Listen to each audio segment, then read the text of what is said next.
नमस्कार दोस्तों, आज हम पढ़ेंगे नागराज कॉमिक्स में बच्चों के दुश्मन एपिसोड 13 में आपका स्वागत है। आइए शुरू करते हैं। दिल्ली का एक व्यस्त बाजार दरियागंज में स्थित राज पब्लिक स्कूल। छुट्टी की घंटी अभी बजी ही थी कि कक्षाओं से निकलकर बच्चे टिड्डी दल की तरह स्कूल के कंपाउंड से गुजरकर मुख्य गेट की ओर लपके और ठीक उसी समय स्कूल के बाहर सड़क पर से गुजरता सामान से लदा एक टेम्पो इतनी तेजी के साथ लहराकर मुड़ा कि सामान से भरा एक बंडल ठीक स्कूल के मेन गेट के पास आ गिरा।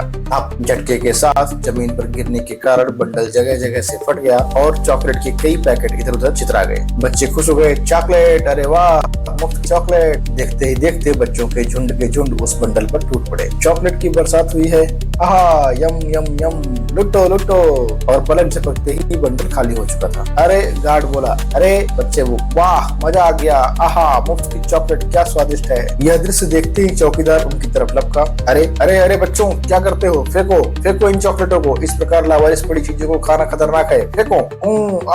ठीक उसी क्षण वह बच्चा त्योरा कर जमीन पर गिर पड़ा। अरे क्या हुआ इसे? कहीं चॉकलेट छीन कर फेंक देने से तो नहीं। बच्चे की हालत देखते ही वह बुरी तरह से उछल पड़ा। आंखें फटी की फटी रह गई। हे भगवान, इसके मुंह से तो झाग निकल रहा है। चॉकलेट में जहर था। और निगाहें घुमाते ही जैसे उसे सांप सूंघ गया। कुछ पलों के सन्नाटे की सी अवस्था में खड़ा रह गया हुआ, किंतु फिर अगले ही पल उसके कंठ से एक जबरदस्त चीख उबल पड़ी। खका, खून खून, जहर, चॉकलेट में जहर है। फिर पागलों के समान वह उन बच्चों की तरफ लपका जो चॉकलेट या तो खाने जा रहे थे या खाना शुरू कर चुके थे। नहीं बच्चों, चॉकलेट मत खाना, इसमें जहर है। फेंक दो चॉकलेट, मैं कहता हूँ फेंक दो। आनंद फानन में ही आसपास से गुजरते बहुत से लोग वहाँ एकत्रित हो गए और बच्चों के हाथों से चॉकलेट छीन कर फेंकने लगे। फेंको फेंको इसे, इसमें जहर है। जबकि उधर चौकीदार स्कूल के प्रिंसिपल के कक्ष में, गजब हो गया सर, जल्दी चलिए, स्कूल के बहुत से बच्चों ने जहर भरी चॉकलेट खा ली है। क्या?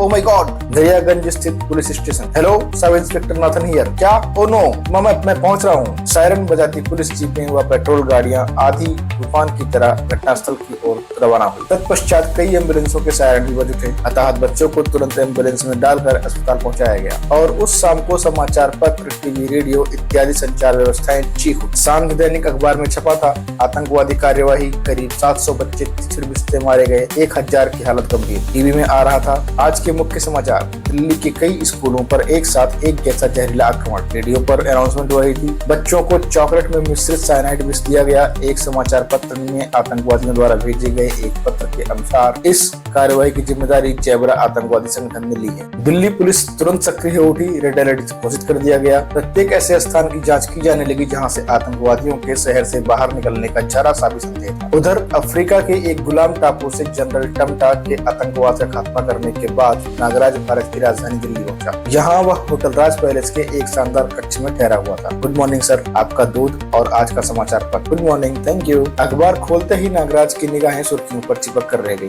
विश्वव्यापी जैबरा के आतंकवादी संगठन दिल्ली में सक्रिय। उसका पहला निशाना मासूम बच्चे। लगता है यहाँ भी मैं शांति के साथ नहीं रह सकूंगा। तब तक तो नहीं जब तक जैबरा का एक भी आतंकवादी यहाँ जीवित है। तभी नागराज साथ वाले कमरे से आती उठा पटक की आवाज सुनकर चौंक उठा। ठाक ठाक फटाक। मेरी छठी इंद्रिय कह रही है कि साथ वाले कमरे में जरूर कोई गड़बड़ है। और अगले ही पल वह अपने कक्ष की खिड़की से निकलकर साथ वाले कक्ष की खिड़की की तरफ रेंग रहा था, जबकि साथ वाले कक्ष में जैबरा से गद्दारी करके कोई जीवित नहीं रह सकता। टोनी, सटाक सटाक बेल्ट पड़ रही है। बस गंजे, हमारे पास ज्यादा वक्त नहीं है, इसे उठाकर खिड़की से नीचे फेंक दो। गंजा टोनी को उठाने के लिए आगे बढ़ा। चलो टोनी, तुम्हें तुम्हारे बीवी बच्चों के पास पहुंचा दे। नहीं, छोड़ दो मुझे, बचाओ बचाओ, टोनी चिल्ला रहा था। और अगले ही पल गंजे ने उसे 15वीं मंजिल से नीचे उछाल दिया।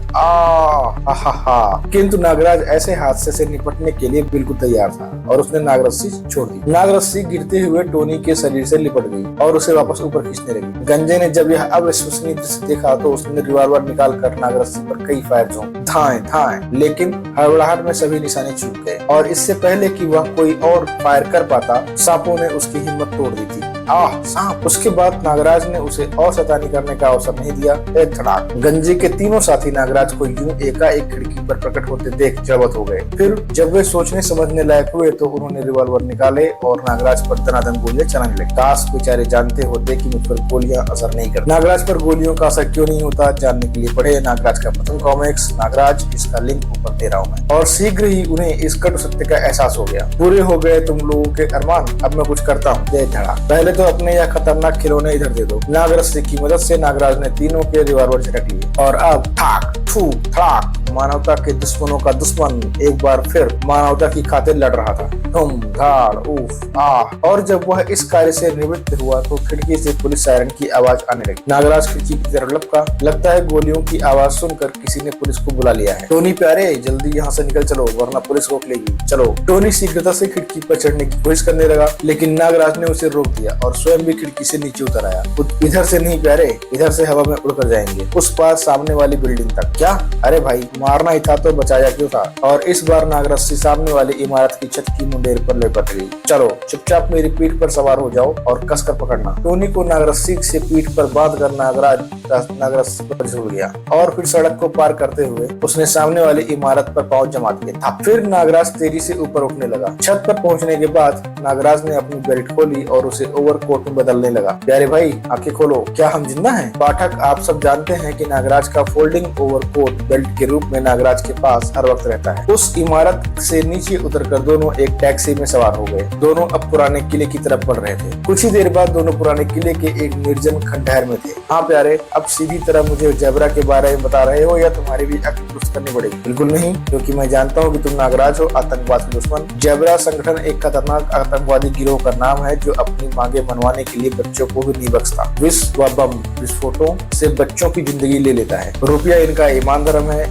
इस समय ये लोग विदेशी इशारे पर देश में तोड़फोड़ और आतंकवादी कार्यवाही कर रहे हैं। कुछ दिन पूर्व जेब्रा का एक खास आदमी चीता पुलिस द्वारा गिरफ्तार कर लिया गया था। तब पुलिस को इसका सबक सिखाने के लिए बच्चों की हत्या हुई। लेकिन तुम इनके विरुद्ध कैसे हुए? इसकी भी एक कहानी है नागराज। मुझे संगठन ने अप्पू घर में बम फेंकने का काम सौंपा था। उस दिन जेब्रा का एक आदमी मुझसे मिला। टोनी, तुम्हें आज यह बम अप्पू घर में बच्चों की भीड़ के बीच फेंकना है। मैंने अपना काम निपटाया और धड़ाम करके बम फटा। सैकड़ों बच्चे व बड़े उस बम कांड में मारे गए। फिर मैंने अपना मेहनताना लिया। तुम्हारा काम हो गया, शाबाश, यह लो 1 लाख रुपया। और फिर जब मैं घर पहुंचा तो घर के आगे लगी भीड़ को देखकर मेरा माथा ठनका। मुझे पता चला कि मेरी पत्नी के साथ ही मेरी मासूम 3 वर्षीय पिंकी और राहुल भी उस बम विस्फोट में मुझसे हमेशा के लिए छीन लिए गए। नहीं, ऐसा नहीं हो सकता, ऐसा नहीं हो सकता। पिंकी, राहुल, सुनीता, मेरे बच्चों, उफ हे भगवान, यह क्या हो गया? प्रभु, मैंने अपने ही हाथों अपना हरा भरा घर संसार उजाड़ दिया। उस दिन के बाद मुझे अपने साये से भी नफरत हो गई। मैं जीना नहीं चाहता था, लेकिन मरने से पहले जेब्रा सहित उसके पूरे संगठन का सफाया कर देना चाहता था। उसके साये उसे इमेजिनेशन में दिखाई पड़ते हैं, जैसे कि तुम कातिल हो, तुमने सैकड़ों घरों की रोशनी लूटी है, आज तुम्हारे घर में अंधेरा हो चुका है। हा हा हा। अपने मासूम बच्चों के खूनी हो तुम, बीवी के हत्यारे हो। नहीं नहीं नहीं, मैंने कसम खाई, मैं यह घिनौना काम छोड़ दूंगा और जेब्रा से अपने बीवी बच्चों की मौत का बदला लूंगा। तब मैंने 2 अन्य सदस्यों से जेब्रा के बारे में जानकारी हासिल करनी चाहिए। जो तुम जानना चाहते हो उसका परिणाम जानते हो? हाँ, मौत, लेकिन मेरी नहीं, उस शैतान जेब्रा की। और तभी से संगठन को मेरी तलाश है। इसका मतलब जेब्रा तक पहुंचने का रास्ता तुम नहीं जानते। जेब्रा तक हमें केवल चीता ही पहुंचा सकता है। चीता? हाँ, चीता जेब्रा का दाहिना हाथ है। वह दिल्ली की सर्वाधिक सुरक्षित तिहाड़ जेल में कैद है। वह टोनी, भारत मेरी मातृभूमि है और मैं अपने देशवासियों को जेब्रा के आतंक से मुक्ति दिलाने के बाद ही दिल्ली से जाऊंगा। नागराज, मैं हर कदम पर तुम्हारे साथ हूँ, तो फिर आओ मेरे साथ। दोनों किले से बाहर निकल गए। फिर वे एक टैक्सी में सवार तिहाड़ जेल की तरफ बढ़ रहे थे। इस जेल की सुरक्षा व्यवस्था के बारे में तुम कुछ जानते हो? हाँ, थोड़ा बहुत जो अपने दूसरे साथियों से सुना है। जेल से कुछ ही दूर उन्होंने टैक्सी छोड़ दी। नागराज, तुम करना क्या चाहते हो? मैं चीता को जेल से निकालना चाहता हूँ। नागराज की बात सुनकर टोनी आश्चर्य से उछल पड़ा। क्या क्या कह रहे हो नागराज? यह असंभव है। क्यों? नागराज, इस जेल की 20 फुट ऊंची चारदीवारी के ऊपर दिन रात सिपाहियों का पहरा रहता है और तुम्हारी मंजिल है वह टावर जिसकी कोई सीढ़ी नहीं है। उसकी छत पर ही कहीं कुख्यात कैदियों को 4 स्टेन गनधारियों की निगरानी में रखा जाता है। चारों 1 महीने तक ऊपर रहते हैं। 1 महीने बाद क्रेन की सहायता से दूसरे 4 सिपाहियों को ऊपर भेजकर उन्हें नीचे लाया जाता है। सिपाहियों व कैदियों का खाना भी रोज ऊपर रस्सियों द्वारा भेजा जाता है। अगर हम टावर की छत पर हेलीकॉप्टर द्वारा पहुंच जाएं तो टावर के ऊपर अनाधिकृत उड़ान भरते किसी भी हेलीकॉप्टर या विमान को ये मशीन गन द्वारा गिरा सकते हैं। ओह, इसका मतलब टावर के ऊपर मशीन गन भी है। हाँ, दोनों फिर एक टैक्सी में सवार हो गए। बहुत सुरक्षित जेल है। हाँ, तो तुमने चीता को छुड़ाने का विचार त्याग दिया? जवाब में नागराज मुस्कुराया और बोला, मैं आज रात ही चीता को जेल से निकाल लाऊंगा। क्या? रात के 1 बजे नागराज का हेलीकॉप्टर तिहाड़ जेल के आसपास दिल्ली के ऊपर मंडरा रहा था। तुम हेलीकॉप्टर में ही मेरा इंतजार करना, ठीक है? कुछ ही देर बाद हेलीकॉप्टर जेल से थोड़ी दूर मैदान में उतरा। Wish you best of luck Nagraj. और नागराज चल पड़ा एक और खतरनाक मिशन पर। जैसे ही चारदीवारी के ऊपर घूमते सिपाही एक दूसरे से विपरीत दिशा में जाने लगे, नागराज भागकर दीवार के पास पहुंचा और दीवार पर रेंगने लगा। कुछ ही क्षणों में वह ऊपर पहुंच गया। फिर वह जेल के अंदर की दीवार पर रेंगने लगा। ओह, सिपाही के पलटने से पहले नीचे पहुंच जाओ, नहीं तो व्यर्थ का हंगामा होगा। दीवार से नीचे उतरकर उसे वहीं रुक जाना पड़ा। उफ, यह सर्च लाइटों की रोशनी सारे मैदान में घूम रही है, इससे बचकर ही टावर तक पहुंचना होगा। कुछ देर वहीं रुककर वह सर्च लाइटों के दायरों की गति व दिशा का अध्ययन करता रहा और इस बार जैसे ही दायरा उसके सामने से निकला, उसने जीप की तरफ दौड़ लगा। 25 गिनने तक मुझे जीप तक पहुंचना होगा। सर्च लाइट का दायरा नागराज की तरफ आया कि नागराज सुरक्षित जीप के नीचे पहुंच चुका था। बाल बाल बचा। सर्च लाइट के आगे निकलते ही नागराज जीप के नीचे से निकला और टावर की तरफ भागा। टावर के नीचे पहुंचकर दीवार पर रेंगना खतरनाक हो सकता है, शायद कोई अलार्म छिपा हो। उसने अपनी कलाइयां ऊपर की, उनमें से नाग रस्सियों निकलकर ऊपर चली गई। नाग रस्सी टावर के ऊपर मशीन गन से लिपट गई और नागराज ऊपर उठने लगा। टावर पर सावधान खड़े सिपाही इस आश्चर्यजनक घटना से बेखबर थे और अगले क्षण एक बिजली सी चमकी और उसने सभी को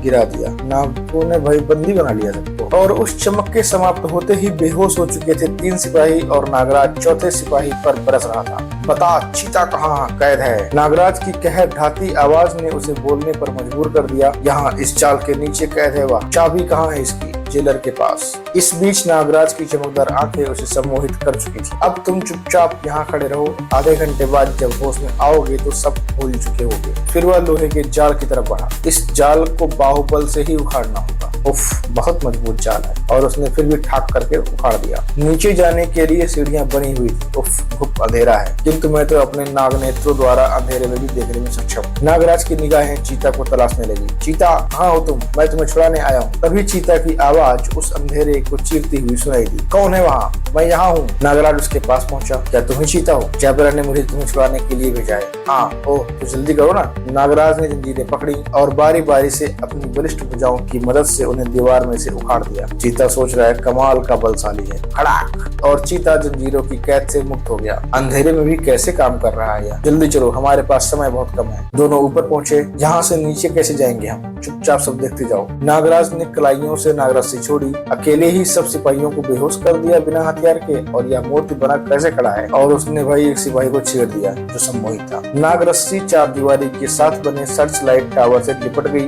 और पीछे से ये बंदा होश में आ रहा है। मैं कहाँ हूँ? यह मुझे क्या हो गया था? चीता, हम इस रस्सी के सहारे जेल की चार दीवारी तक जाएंगे। तुम तैयार हो? हाँ, मैं तैयार हूँ। इस बीच चीता द्वारा झंझोड़े जाने से सिपाही का सम्मोहन टूट चुका था। चीता नागरस्सी को पकड़ कर लटक गया। ओह, ये दोनों कौन हैं? इन्हें रोकना होगा। जरा सावधानी से जाना चीता, रस्सी हाथ से ना फिसल जाए। अजीब सी गिलगिली सी रस्सी है यह। नागराज भी चीता के पीछे नागरस्सी पर लटक गया, उस सिपाही से बेखबर जिसने उन पर मशीन गन तान दी थी। रुक जाओ दोनों, वरना गोली मार दूंगा। ओह, लगता है सिपाही उसमें आ गया है। इसने यह रस्सी वहां तक बांधी कैसे? जादूगर लगता है। दोनों को न रुकता देख सिपाही ने मशीन गन का मुंह खोल दिया। तार तार तार तार, जिंग जिंग। ओह, वह मशीन गन चला रहा है। मुझे चीता को अपनी आड़ में रखना होगा। गोलियों की आवाज से चीता हलकान हो रहा था। बाप रे, अब कोई नहीं बचा सकता हमें। किंतु गोलियां या तो इधर उधर से निकल रही थी या नागराज के शरीर से टकराकर बेकार हो रही। क्यों महंगी गोलियां बर्बाद कर रहा है यह। परंतु दूसरी तरफ गोलियों की आवाज से सारी जेल में भगदड़ मच गई। ओह, अरे क्या हुआ? ये गोलियां क्यों चल रही हैं टावर पर से? कुछ दिख भी तो नहीं रहा। खतरे का सायरन बजाओ, ऊपर सर्च लाइट की रोशनी डालो। तभी सर्च लाइटों का प्रकाश उनकी तरफ घुमा और वे रोशनी में नहा गए। उफ, सर्च लाइट टावर पर खड़े सिपाही अब उनके नीचे आने का इंतजार कर रहे थे। आने दो इन्हें, जैसे ही नीचे आएंगे तब वो चलेंगे। इधर चीता ने जैसे ही अगला हाथ आगे बढ़ाया, उसकी नजर नाक के मुंह पर पड़ी। अरे बाप रे, सांप! मैं तो मर गया रे। किसी ने सही कहा है कि सांप को अचानक देखने से बड़े बड़े सुरमाओं की हवा निकल जाती, किंतु नागराज हरदम सतर्क रहता है। उसने लपक कर चीता को बाहों में भर लिया। डरो मत और मुझे कसकर पकड़ लो। जेलर भी अब तक टावर पर पहुंच चुका था। हम भाग नहीं सकते, स्वागत की पूरी तैयारी है। आओ बेटा, तिहाड़ से भागोगे। किंतु उन्हें पकड़ने की इच्छा जेलर के मन में ही रह गई। धड़ाक! आह! नागराज की करारी लात ने उसे टावर के नीचे दीवार पर उछाल फेंका और इससे पहले कि बाकी सिपाही कुछ कर पाते, नागराज व चीता उन पर कहर बनकर टूट पड़े। किंतु जेल में सिपाहियों की संख्या बहुत अधिक थी। वे सब टावर का घेराव कर रहे हैं। ये तो बढ़ते ही जा रहे हैं और समय बर्बाद किया तो हो सकता है बाहर से भी सहायता आ जाए। भागना ही बेहतर रहेगा। इधर चीता भी यही सोच रहा था, अतः उसने टावर से छलांग लगा दी और नागराज यह देखकर दंग रह गया कि न केवल वह सही सलामत जमीन पर पहुंच गया बल्कि एक तरफ भाग भी निकला। यह तो वाकई चीते की तरफ उतीला है। फिर नागराज भी वहां नहीं रुका। सिपाहियों ने उस पर अंधाधुंध फायरिंग भी की, किंतु सब व्यर्थ रहा। नागराज चीता के पीछे झाड़ियों में विलीन हो गया और जिस समय पुलिस की पेट्रोल जीपें उन्हें सड़क पर खोज रही थी, वे हेलीकॉप्टर में बैठ अभेद कही जाने वाली उस जेल से बहुत दूर जा चुके थे। चीता किंग जेब्रा के आदेशानुसार हमें तुम्हें जेल से छुड़ाना था। अब तुम हमें अड्डे तक का रास्ता बताओगे तो हम तुम्हें सुरक्षित वहाँ छोड़ देंगे। जरूर दोस्त, हेलीकॉप्टर सूरज कुंड की निर्जन पहाड़ियों की ओर ले चलो। शीघ्र ही हेलीकॉप्टर एक निर्जन पहाड़ी स्थल पर मंडरा रहा था। टोनी, यहाँ से 2 चक्कर सीधे लगाकर 1 चक्कर उल्टा काटो और फिर 3 बार लाइट ऑन ऑफ करो, तभी तुम यहाँ पर सही सलामत उतर सकोगे। टोनी ने वैसा ही किया भी, जो कि शायद कोई गुप्त संकेत था। जवाब में नीचे से भी लाल रोशनी दिखाई दी। फिर नीचे रोशनी में नया एक हेलीपैड नजर आने लगा। टोनी, रास्ता साफ है, हेलीकॉप्टर उतार दो। टोनी ने हेलीकॉप्टर नीचे उतार दिया। कुछ ही देर के बाद वे तीनों एक अंधेरे हॉल में खड़े थे। यहाँ अंधेरा क्यों है? बस किंग जेब्रा के आते ही यहाँ रोशनी हो जाएगी। और तभी रोशनी के साथ किंग जेब्रा हॉल में प्रकट हुआ। आओ नागराज, हम तुम्हारा ही इंतजार कर रहे थे और यकीन जानो कि तुम यहाँ अपनी मर्जी से नहीं आए हो। होटल राज पैलेस पर मेरे आदमियों से मुठभेड़ के बाद से यहाँ पहुँचने तक की तुम्हारी कोई गतिविधि मुझसे छुपी नहीं। तुमने अपनी मौत को स्वयं अपने घर आने का निमंत्रण दिया है जेब्रा। मैंने कसम खाई है कि तुम जैसे आतंकवादियों को चुन चुन कर मारूंगा। नागराज का यह बदला रूप देखकर चीता को जैसे होश आया। तुम मूर्ख हो चीता। किंग, मैं कुछ समझा नहीं। इसने तो आपके कहने पर मुझे जेल से छुड़ाया है। इस शख्स ने केवल हमारे अड्डे तक पहुँचने के लिए ही इस कदर टोनी से मिलकर तुम्हें जेल से छुड़ाया है, वरना यह तो हम जैसे लोगों का पक्का दुश्मन नागराज है। और सुनो, मुझे अब से 1 घंटे बाद लंदन की फ्लाइट पकड़नी है। मैं इसे तुम्हारे हवाले छोड़कर जा रहा हूँ। इसे इस काबिल न छोड़ना कि यह अपनी कसम याद रख सके। यह सुनते ही चीता ने नागराज पर छलांग लगा दी। धूम धाड़ धड़ाम धड़ाम ढिसुम,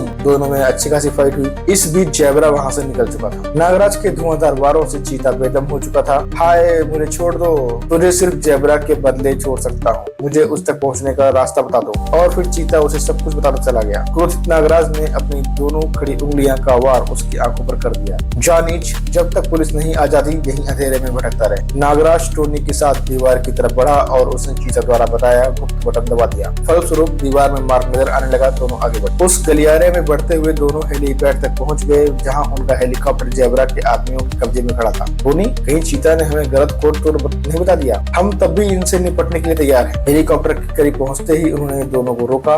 अपना कोड नंबर बताओ। ZBR666। कोड नंबर सुनते ही वे संतुष्ट हो गए और अगले ही क्षण दोनों हेलीकॉप्टर द्वारा आकाश में उड़ रहे। टोनी, सड़क की तरफ बढ़ो, अभी वह ज्यादा दूर नहीं गया होगा। कुछ ही दूरी पर जेब्रा की कार आधी तूफान की तरह दौड़ी जा रही। कल सारे संसार में यह खबर फैल जाएगी कि बुलडॉग, विलियम और सीमैन जैसे दिग्गजों का खात्मा करने वाला नागराज जेब्रा के दाएं हाथ चीता के हाथों मारा गया। बेचारा नागराज अपनी कसम न पूरी कर सका। अरे यह कार हिल क्यों रही है? अरे यह तो हवा में उठ रही है। और सच्चाई ये थी, यह चमत्कार उन अनगिनत सर्पों का था जो नागराज के जिस्म में वास करते थे। और अगली सुबह दिल्ली वासियों के लिए उत्तेजना भरी थी। दरियागंज पुल पर जेब्रा का बेहोश जिस्म टंगा था और उस पर यह पोस्टर लटका हुआ था। यह व्यक्ति आतंकवादी दल का सरगना जेब्रा है, जिसने आपके मासूम बच्चों की हत्याएं की। अब मैं इसे आप लोगों के लिए ही छोड़कर जा रहा हूँ। नागराज। किसी ने यह दृश्य देखते ही पुलिस को फोन कर दिया था, किंतु पुलिस के पहुंचने से पहले ही जेब्रा क्रोधित भीड़ का शिकार बन चुका था। लोगों ने पत्थर मार मार कर उसे जान से मार डाला था। उधर नागराज के कहने पर टोनी एक पब्लिक टेलीफोन बूथ में प्रविष्ट हुआ। हेलो कमिश्नर साहब, खूंखार आतंकवादी जेब्रा के ठिकाने का पता नोट कर लीजिए। और पता बताने के बाद जब वह बूथ से बाहर निकला तो नागराज का कहीं पता न था। ओह नागराज, तुम दिल्ली वासियों को छोड़कर चले गए, लेकिन कोई बात नहीं। अपराध के खिलाफ तुम्हारे इस जंग का एक सैनिक मेरे रूप में अभी भी यहाँ मौजूद है। मैं कसम लेता हूँ कि मेरे रहते दिल्ली में अब कोई नया जेब्रा सिर उठा नहीं सकेगा। और यहीं पर समाप्त होती है ये कहानी। जल्दी मिलेंगे इसके अगले वीडियो के साथ, तब तक के लिए जय हिंद।